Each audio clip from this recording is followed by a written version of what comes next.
Kami tidak akan ragu-ragu Pak untuk memberantas sampai dari akar sampai paling atas, bahkan saya Pak, kalau saya kedapatan saya menerima judi online, saya besok pagi mundur Pak.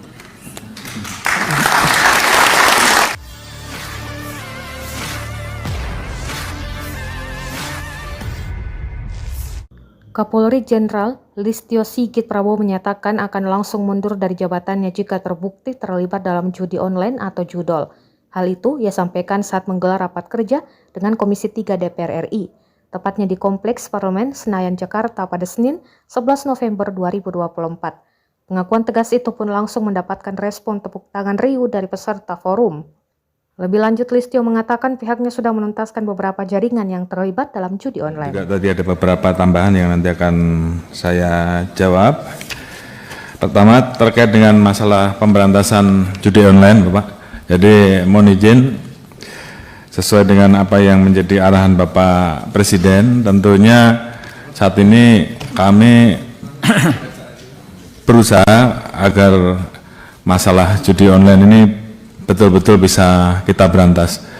Kami berkoordinasi setiap hari dengan PPATK untuk meminta data, karena memang ada data intelijen yang harus kemudian kita tuangkan menjadi data yang bisa digunakan untuk penyidikan. Oleh karena itu tentunya kami perlu bertemu berkali-kali untuk bisa menyambungkan. Bapak-bapak dan ibu-ibu sampaikan bahwa kami tidak berhenti sampai di sini. Memang kami belum mengungkap atau merilis karena memang belum selesai, Pak.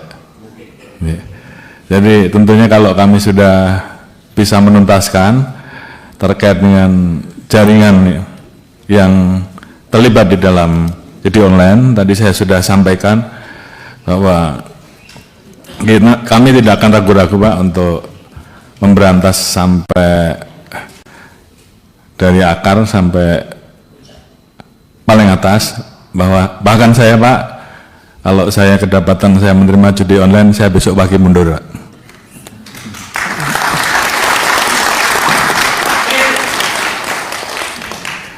Demikian juga terhadap anggota saya sudah perintahkan untuk berantas judi online. Jadi kalau di antara rekan-rekan tidak melaksanakan hanya 2, Anda terlibat, itu yang pertama, atau membiarkan, atau takut. Jadi saya kira pilihannya kalau tidak sanggup silahkan mundur, sama dengan saya Pak. Download Tribun X sekarang, menghadirkan lokal menjadi Indonesia.